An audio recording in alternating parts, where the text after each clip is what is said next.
rostro del niño Jesús, en el pesebre del mundo la luz, astro de eterno fulgor, astro de eterno fulgor.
Wow.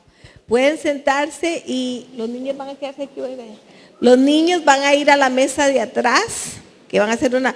So all the children will go to the back table. You're going to decorate some ornaments for the sukkah. Okay? So you guys go over there. You know, use glue and scissors and all kinds of stuff so we can decorate our sukkah. Ahora es con gran gozo que yo presento a Naya, que con tanto deseo y mucho miedo, dice ella, viene a exponer la palabra del Señor.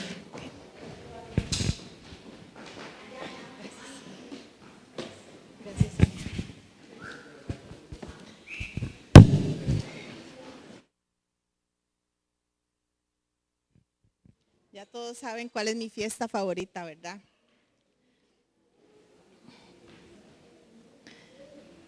¿Se oye? Sí. Yo siempre he dicho que mi fiesta favorita es la Sukkot. Y para mí es un privilegio que me tocara compartir hoy. No les voy a hablar de eso. Estamos siguiendo el libro de los Hechos y el capítulo que me corresponde es el 25. No lo voy a leer para no tomar mucho tiempo. Solamente voy a empezar a hablar del tema ya. En este capítulo, lo que podemos ver es un asunto legal, digámoslo así. Para poder entender eso, yo estuve investigando y tuve que irme para atrás al capítulo 21, que casualidad me tocó a mí hablar de eso. Pero antes quisiera hablarles sobre qué significa un juicio, cuando uno va a la corte, cuáles requisitos o qué puntos se tocan ahí. Por ejemplo, hay un abogado, a veces dos, hay juez, hay testigos, hay jurado y el acusado también. En este caso, vemos que Pablo está siendo acusado. Pablo está siendo acusado en realidad sin tener culpabilidad.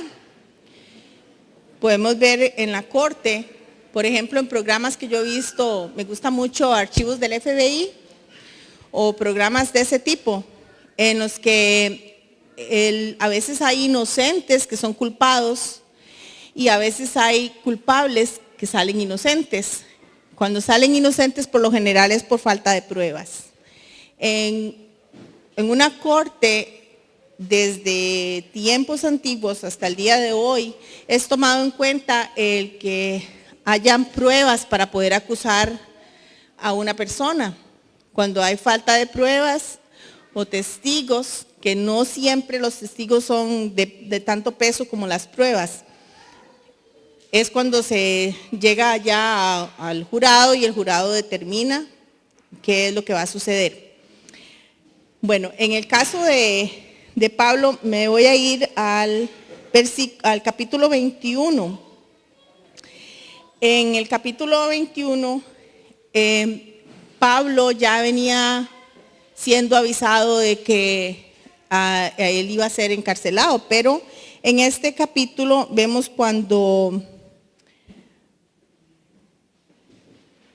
se me olvidó el nombre de él, Agón es, déjeme ver.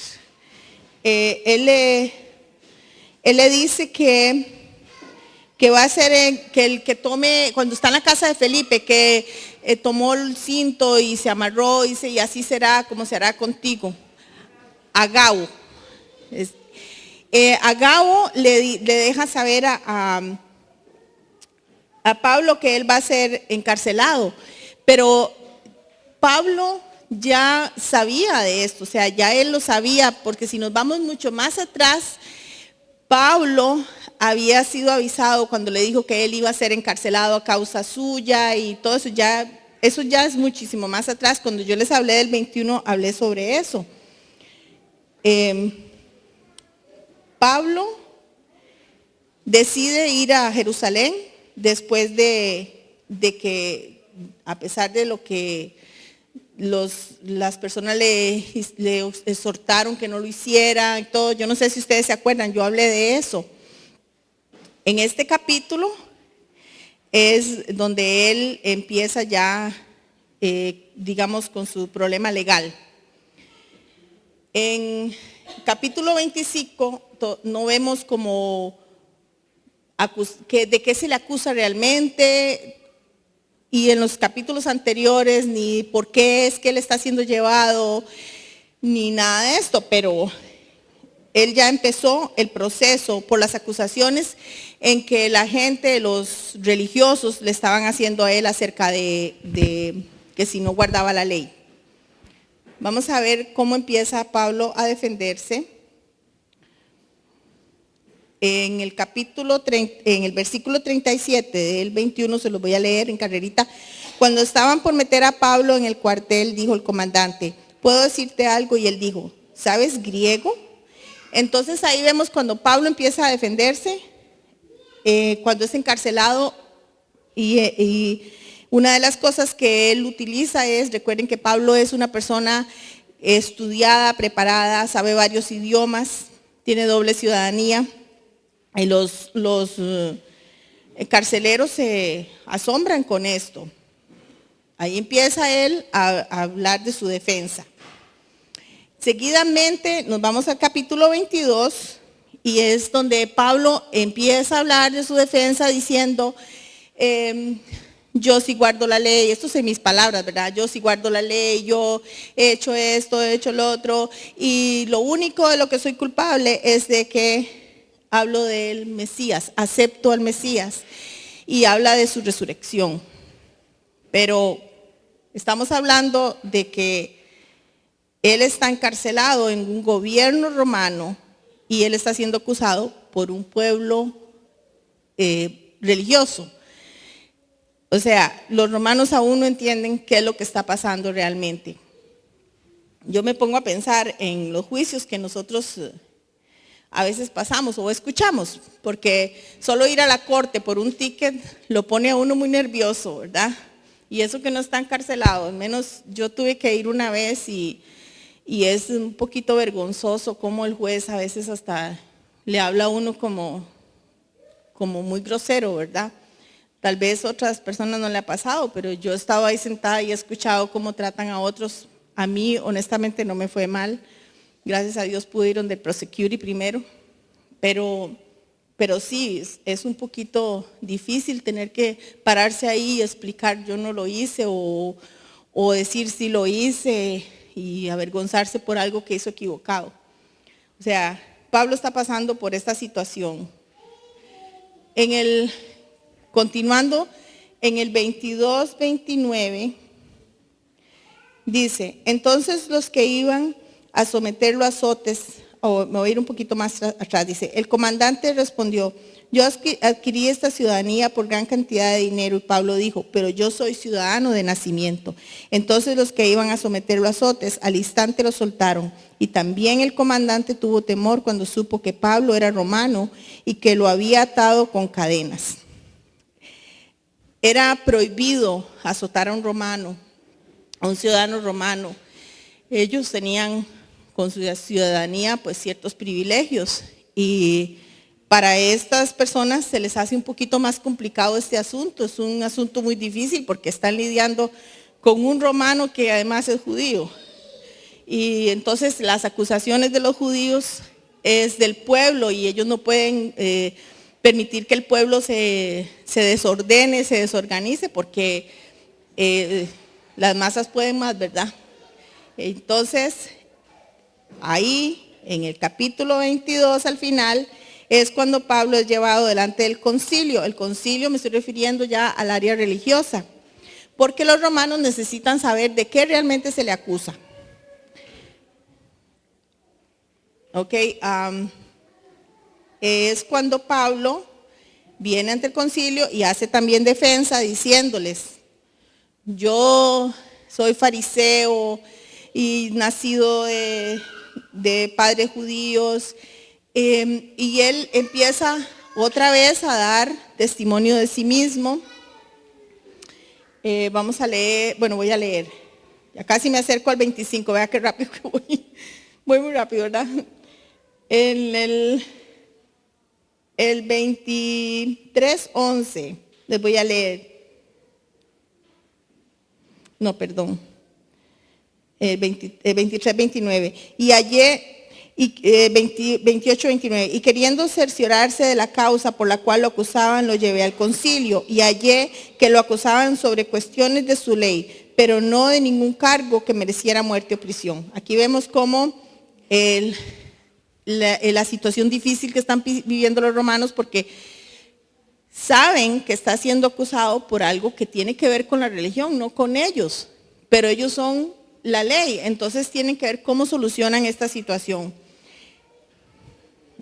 Él en el 24, ya llegué al 24, viene y es llevado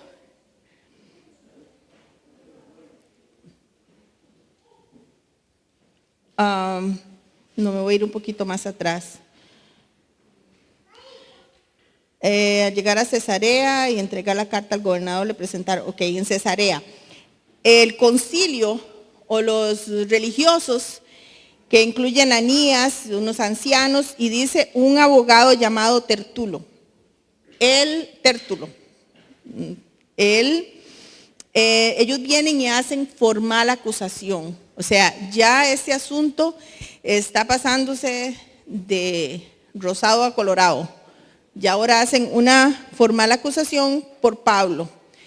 Vea como el proceso que llevo, tal vez si yo lo hubiese investigado un poco más, hubiese tenido que hablar totalmente del 21, totalmente del 22, para hablar de los puntos legales, pero así, a grandes rasgos, él va llevando un proceso, como cuando la corte, usted mete una moción, o no sé cómo se diga, y eso pasa de una corte y pasa a otra corte y pasa un año y usted esperando y todavía sigue esperando. Un divorcio, por ejemplo, tarda a veces más de lo que la gente esperaba, porque eso pasa de una corte a otra. En este caso, ya él llegó a una acusación formal. Ya esto va como haciéndose más grande. Cuando es llevado aquí, él dice, ¿dónde están los que me acusaron? En el 18, el 24-18 dice, 17-18 dice, y después de varios años he venido para traer limosnas a mi nación y a presentar ofrendas, él está hablando ya de su defensa, de todo lo que ha hecho otra vez más frente a una corte. Y dice, haciendo lo cual me encontraron en el templo después de haberme purificado. Voy a parar ahí un momento. Habiéndome purificado. Ahí podemos notar que Pablo seguía la ley, él hacía todo lo conforme a la ley. Su pecado o su problema o como se quiera llamar era seguir y aceptar al Mesías. Sigue diciendo, no con multitud ni con alboroto, pero estaban allí ciertos judíos de Asia y que deberían haberse presentado ante ti y acusarme si tuviera algo contra mí. Vean cómo Pablo tiene mucha seguridad de sí mismo. Él sabe que no está haciendo nada malo, él sabe que todo está dentro del propósito de Dios. Y hablaba yo con Sonia de cómo en ese tiempo que él estuvo en la cárcel, es posiblemente que el tiempo en que él escribió sus cartas, muchas de sus cartas a los Corintios, a los Efesios, estuve buscando. Y él en realidad se está quejando, siempre da consejos, siempre exhorta, siempre se preocupa por la situación que está viviendo cada pueblo, digámoslo así.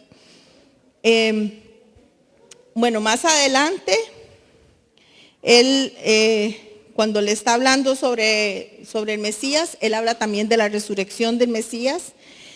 Entonces, Félix, él les llevaba ante Félix. Félix está casado, yo no sé, aquí dice Drusila, la esposa de él. Yo no sé si está bien pero él está casado con Drusila. Ella es una mujer judía.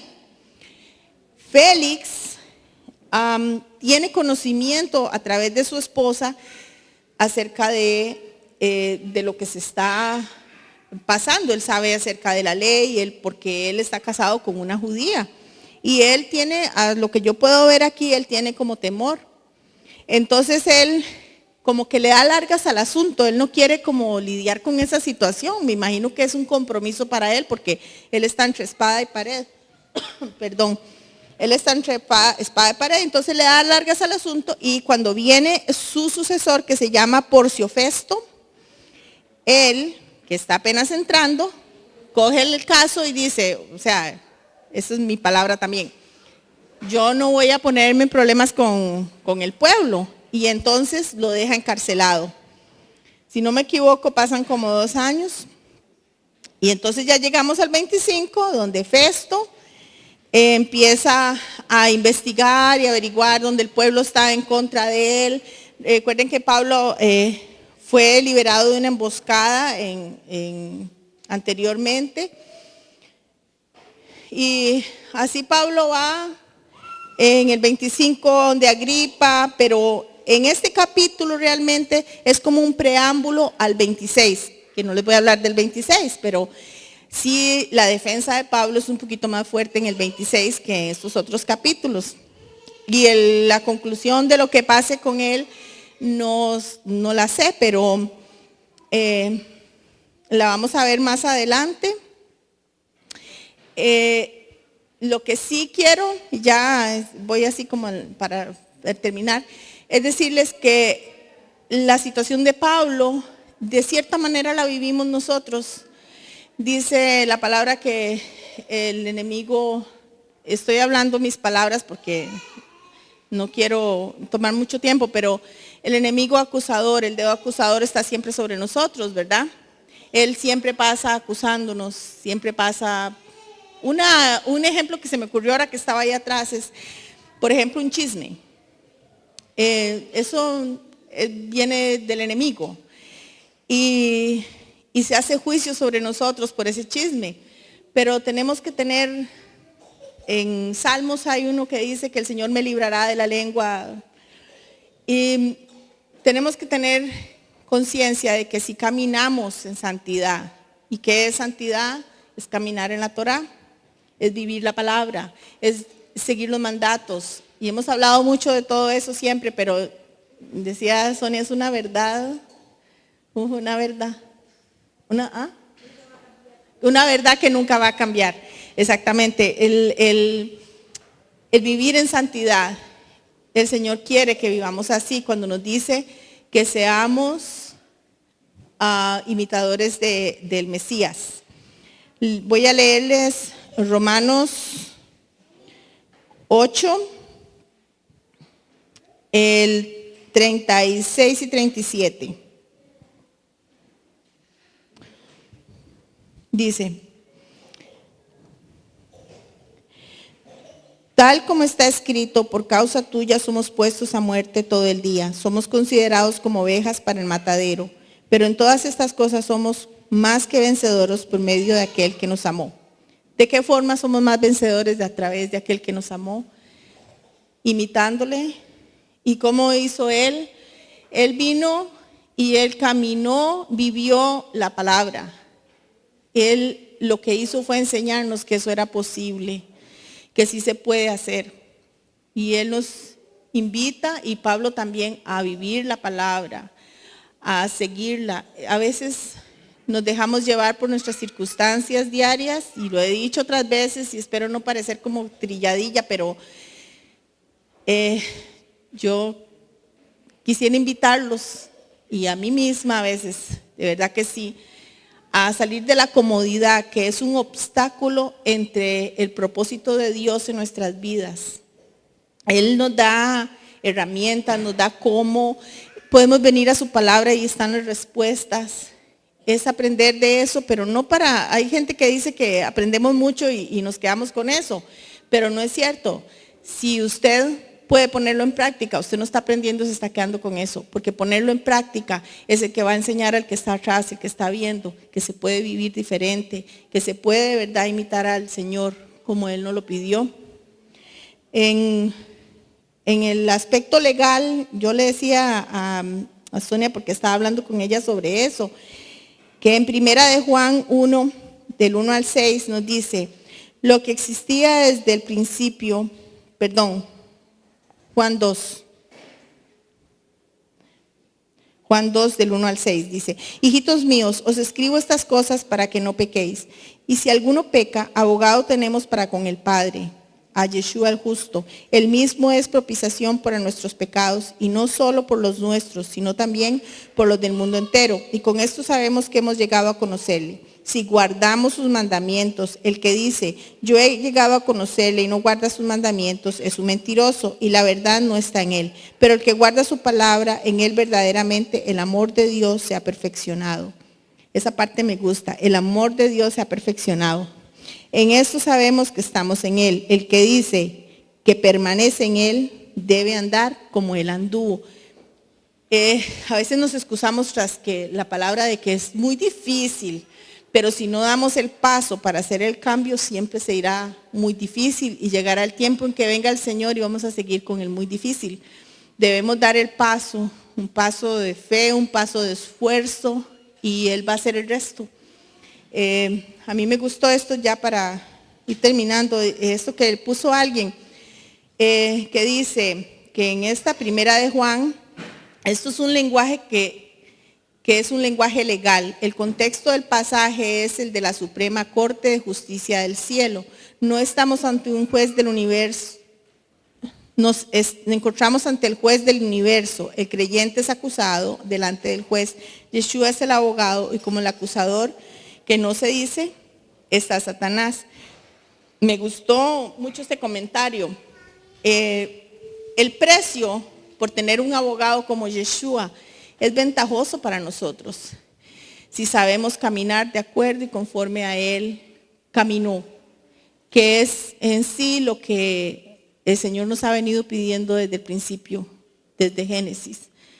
Ese cambio es, o sea, no es que yo esté señalando a nadie, yo tengo que hacer cambio, pero depende solamente de nosotros, el caminar verdaderamente como Él nos lo pide y que su propósito sea cumplido en nosotros. Pienso que celebrar las fiestas es uno de sus propósitos, y yo me alegro tanto porque las estemos celebrando. Yo amo Sukkot, pero también amo celebrar la Pascua y todas las fiestas, porque me siento cerca de Él. Siento que por lo menos en eso lo estoy obedeciendo.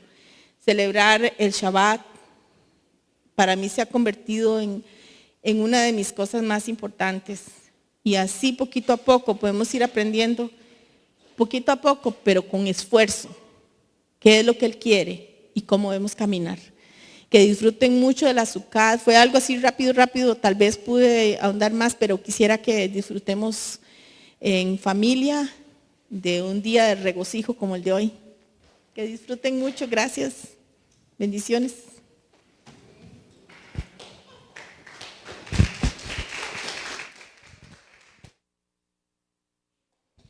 Imitando al pastor, tengo algo que decir.